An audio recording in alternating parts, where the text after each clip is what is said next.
everybody, and welcome back to the kitchen. It is time to clean out my fridge, and I've found all these squishy tomatoes. Don't ask me why my family members decide to put tomatoes at the bottom of the veggie drawer and put heavy things on top of them. Needless to say, I've got squishy tomatoes which are perfect for a tomato relish. Yay! Here's my squishy tomatoes here, all soft, and I've chopped up an onion, relatively finely, a little bit rough. And I've got this gorgeous zucchini which somebody gave my husband the other day, or a whole pile of them. So I'm going to grate that up and we're going to put it all into the pot and go from there. I've only used half of that zucchini, it was so flippin' big.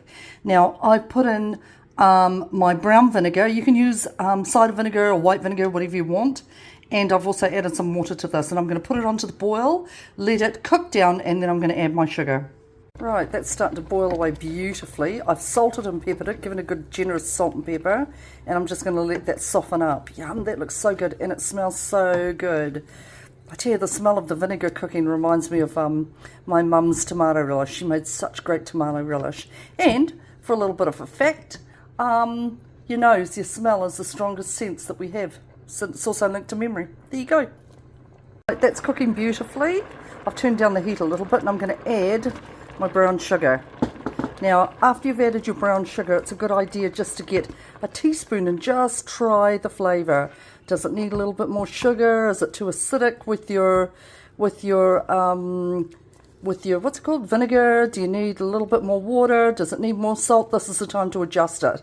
Okay, now I'm going to let it cook off for a little bit more until that fruit softens up even more. Yum! I've got my corn flour, my curry powder. I've got, now these are optional here, I've got mustard, chili, and what is that, celery seeds. Or you could use whole mustard seeds, whatever you want. The most important thing I think is the curry powder, and obviously the corn flour to thicken it up. So I'm going to make that into a slurry by adding a little bit of water to make like a sloppy mixture, and then I'll add that when everything's all cooked and ready. Slurry already. Yum! And I'm going to add it here to our tomatoes. Now I tested mine and added a little bit more salt, and it is perfect. So I'm going to add this, cook this off for maybe another 5 minutes until it thickens up and all the yum, all those flavors take over. Yum! And then I'm going to pop it into my hot jars. Okay, so I've got a jar over there, one jar, that'll do, because I'm going to pop the rest into a bowl for us so that we can eat it. And I've heated the jar and I've heated the lid, so everything needs to be hot. Yum!